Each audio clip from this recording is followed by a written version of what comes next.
Mass media நேயர்கள் எல்லாருக்கும் ஜோதிட குருஜியின் இனிய வணக்கங்கள்.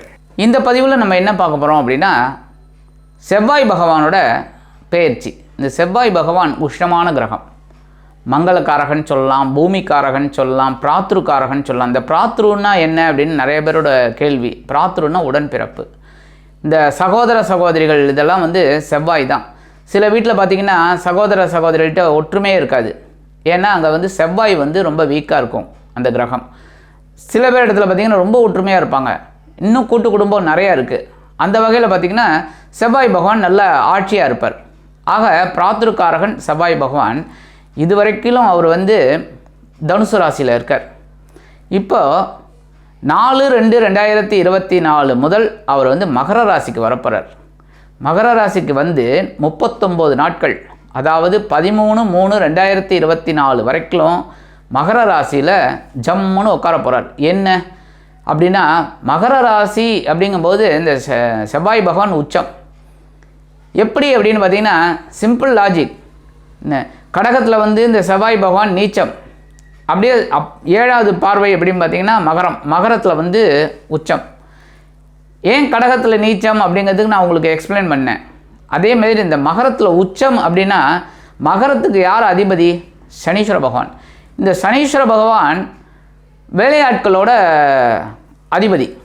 அதாவது நிறைய வேலைக்காரங்க வேலை செஞ்சுட்டே இருக்கிறவங்களுக்கெல்லாம் இந்த சனீஸ்வர பகவான் தான் ஆதிக்கமாக இருக்கும். அந்த வகையில் இவர் இந்த செவ்வாய் பகவான் யார் அப்படின்னு பார்த்தீங்கன்னா படைத்தளபதி. இந்த படைத்தளபதி அங்கே போய் உட்காந்தன்னா உச்சமாகி எல்லாரையும் வேலை வாங்க வரணும். படைத்தளபதி எல்லாரோடையும் வேலை வாங்குறது தான். அதனால தான் அங்கே செவ்வாய் பகவான் உச்சமாகிறார். உச்சமாகி 39 நாட்கள் அங்கே இருந்துட்டு ஒவ்வொரு ராசிக்கும் பலாபலன்களை கொடுக்க போகிறார். அதே மாதிரி இந்த செவ்வாய் பகவான் அப்படிங்கும்போது உபஜய ஸ்தானத்தில் 3, 6, 10, 11 இருந்தால் ரொம்ப விசேஷமான பலன்களை கண்டிப்பாக கொடுப்பார். ஏன்னா என்னதான் உஷ்ணமான கிரகம் அப்படி இப்படின்னாலும் மங்களக்காரகன். மங்களம் அப்படின்னாலே சுபம், சுபத்தை ஏற்படுத்தி கொடுக்குறவர் செவ்வாய் பகவான். அதனால தான் இந்த செவ்வாய் தோஷத்தை பற்றி உங்களுக்கு ஒரு தனி பதிவு கண்டிப்பாக நான் போடுறேன். ஏன் அப்படின்னா, இந்த 2, 4, 7, 8 இதிலலாம் இருந்தாக்க செவ்வாய் தோஷம் அப்படிங்கிறோம். லக்னத்துலேருந்து சந்திரன்லேருந்து பார்க்கும்போது அவ்வளோவா தேவையில்லை. ஆனால் லக்னத்துலேருந்து பார்க்கும்போது செவ்வாய் தோஷம் பார்க்கணும். அதனால தான் தோஷம்னு சொல்கிறது. ஆக இந்த மங்களக்காரகன் இந்த 39 நாட்கள் மகர ராசியில் உச்சம் அடைஞ்சு ஒவ்வொரு ராசிக்கும் என்னென்ன அற்புதமான பலன்களை கொடுக்க போகிறாருங்கிறத பற்றி நம்ம இப்போ தெளிவாக பார்க்க போகிறோம். இந்த பதிவுக்கு போகிறதுக்கு முன்னாடி நம்ம சேனலை பார்த்து ரசிச்சிட்டு இருக்கிற எல்லா சப்ஸ்கிரைபருக்கும் எங்களோட மனமார்ந்த ஆசீர்வாதங்கள். அதே சமயம் சப்ஸ்கிரைப் பண்ணாதவங்க சப்ஸ்கிரைப் பண்ணுங்கள். இந்த பதிவை பார்த்துட்டு லைக் பண்ணுங்கள், ஷேர் பண்ணுங்கள், கமெண்ட் பண்ணுங்கள். எனதருமை மீன ராசி நேயர்களே, இந்த பதிவில் நம்ம என்ன பார்க்க போகிறோம் அப்படின்னா, செவ்வாய் பகவானின் அற்புதமான பெயர்ச்சி. இந்த செவ்வாய் பகவான் உங்களுக்கு யார் அப்படின்னு பார்த்தீங்கன்னா சூப்பர். என்னென்னா, தனவாக்கு குடும்பஸ்தானாதிபதி, அதே சமயம் பாக்கியாதிபதி, 2, 9 கூடைய அதிபதி. அப்படின்னாலே என்ன, தனவரவு உங்களுக்கு எவ்வளோ வருதோ அதை அனுபவிக்கக்கூடிய ஒரு வாய்ப்பையும் இந்த செவ்வாய் பகவானே கொடுப்பார். எவ்வளோ சம்பாதிச்சாலும் என்ன அந்த அனுபவிக்கணும் அப்படின்னு ஒரு பாக்கியதை உங்களுக்கு இருக்கணுமோனோ அதை இந்த செவ்வாய் பகவான் உங்களுக்கு கொடுப்பார். அந்த வகையில் இந்த செவ்வாய் பகவான் இதுவரைக்கும் உங்களுக்கு ஜீவனஸ்தானத்தில் இருந்தார். என்ன ஜீவனஸ்தானம் அப்படிங்கும்போதே எப்போவுமே உபஜயஸ்தானமாகிய 3, 6, 10, 11 இருந்தாலே ரொம்ப விசேஷம். என்ன 10ஆம் இடத்துல இருந்துட்டு உங்களுக்கு உத்தியோகத்தில் ஒரு உயர்வை கொடுத்தார். கரெக்டாக ஒரு டிரான்ஸ்ஃபர் இதெல்லாம் நல்லபடியாக கொடுத்தார். தொழில் வியாபாரத்தில் இருந்தவாளுக்கும் கொஞ்சம் ஒரு இது. அதே மாதிரி இந்த சுபகாரிய நிகழ்ச்சிகள்லாம் ஓரளவுக்கு உங்களுக்கு அப்படியே செட்ரைட் பண்ணி கொடுத்தார். எல்லாமே ஓரளவுக்கு உங்களுக்கு அனுகூலமான பலன்களை இந்த செவ்வாய் பகவான் தனுசு ராசியில் இருந்து கொண்டு ஓரளவுக்கு செய்து கொடுத்தார். இப்போ இந்த செவ்வாய் பகவான் எங்கே வரப்போகிறான்னு பார்த்தீங்கன்னா, அற்புதமான லாபஸ்தானமாகிய மகர ராசிக்கு உச்சமடைந்து சஞ்சரிக்க போகிறார். உச்சம், அதுவும் லாபத்தில் உச்சம்னா என்னய்யா? அற்புதமான பலன்கள் உங்களை தேடி வரும்னு சொல்கிறேன் ஐயா. சரியா? இப்போ இது வரைக்கும் நீங்கள் ரொம்ப கஷ்டப்பட்டீங்க. எவ்வளவோ போன இந்த செவ்வாயோட இதில் தான் நீங்கள் கொஞ்சம் ஓரளவுக்கு வெளியில் வந்திருக்கீங்க. அந்த வகையில் இப்போ உங்களுக்கு லாபங்கள் குவிய ஆரம்பிக்கும். இந்த ஏற்கனவே தொழில் வியாபாரத்தில் இருந்தவாளுக்கெல்லாம் ஒரு உயர்வு கண்டிப்பாக கிடைக்கும். அது எப்படின்னா, அந்த தொழிலை அப்படியே ஒரு பெருசு பண்ணலாம், ஒரு அபிவிருத்தி பண்ணலாம் அப்படின்னு நினைக்கலாம். சில பேருக்கு பார்த்திங்கன்னா புதிய கூட்டாளிகளும் சேருவாங்க, பார்ட்னர்ஷிப் சேரும். அதனாலே ப்ரைவேட் லிமிடெட் அந்த மாதிரிலாம் நீங்கள் கொண்டு வரத்துக்கு வாய்ப்புகள் இருக்குங்க. மற்றபடி உத்தியோகத்தில் இருக்கிறவங்களுக்குலாம் பார்த்திங்கன்னா கண்டிப்பாக ஒரு பதவி உயர்வு, சம்பள உயர்வு கண்டிப்பாக இருக்குது.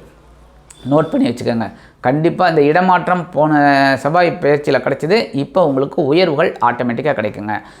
இந்த சுபகாரிய நிகழ்ச்சிகள் உங்கள் வீட்டில் அற்புதமாக நடக்கும். அதேமாரி கல்யாணம் ஆகாத குழந்தைகளுக்கு கல்யாண யோகம் உண்டாகும். அதேமாரி புத்திரபாக்கியம் ஏங்கி கொண்டிருந்தவர்களுக்கு புத்திரபாக்கியம் அருமையாக கிடைக்கும். இந்த வெளியூரில் என்ன வெளிநாடு போய் கல்வி படிக்கணும், உள்ள உத்தியோகம் பார்க்கணும்னு நினைக்கிறவாள்லாம் டக்குன்னு முயற்சிகளை மேற்கொள்ளுங்க. கண்டிப்பாக உங்களுக்கு அற்புதமான ஒரு தன வரவோடு கிடைக்கக்கூடிய ஒரு வாய்ப்புகள் உங்களுக்கு கண்டிப்பாக கிடைக்கும். உத்தியோகத்தில் அப்படிங்கும்போது உங்களுக்கு அற்புதமான ஒரு உயர்வுகள் கூடிய ஒரு வெளிநாட்டு பயணம் உங்களுக்கு கிடைக்கும். அதேமாரி குழந்தைகள் கல்வி படிக்கணும், ஒரு மேற்படிப்புக்காக ஒரு வெளிநாடு போய் படிக்கணும் அப்படின்னா தாராளமாக போய் படிங்கோ. அற்புதமான ஒரு இது இருக்கும். அதேமாரி குடும்பத்துக்கு தேவையான சில பொருட்களை வாங்கக்கூடிய ஒரு வாய்ப்புகளும் உங்களுக்கு கிடைக்குங்க. முக்கியமாக வீடு ரொம்ப நாள் மராமத்து பண்ணணும், கொஞ்சம் பெருசு பண்ணலாம் அப்படின்னு நினச்சா தாராளமாக இந்த நேரத்தை உபயோகப்படுத்திக்கோங்க. அற்புதமான ஒரு மனை உங்களுக்கு கிடைக்கும். அதேமாரி வீடு, மனை, வாகனம், பொன் பொருள், ஆடை ஆபரண சேர்க்கை இதெல்லாம் கிடைக்கிறதுக்கு நிறைய வாய்ப்புகள் இருக்குங்க. முக்கியமாக மனசில் சந்தோஷம் இருக்கும். ஏன்னா என்னதான் வேலை செஞ்சாலும் அதற்குண்டான உயர்வு வந்தால் தான் அந்த வேலைக்கே ஒரு மரியாதை. அப்போ தான் நமக்கு மனசில் ஒரு சந்தோஷம் இருக்கும்.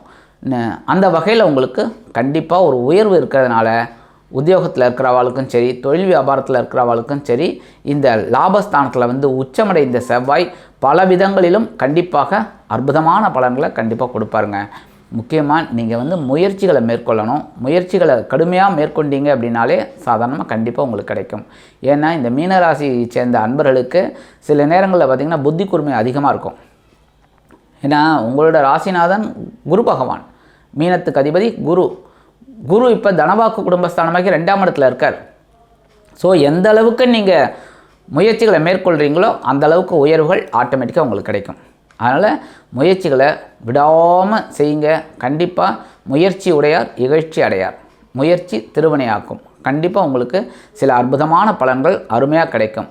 முக்கியமாக தந்தையாரின் மூலம் உங்களுக்கு சொத்து வரத்துக்கு வாய்ப்பு இருக்குது. தந்தையாரின் ஒரு வருமானம் உங்களுக்கு கண்டிப்பாக கிடைக்கணும், ஒரு பங்கு உங்களுக்கு வரும்.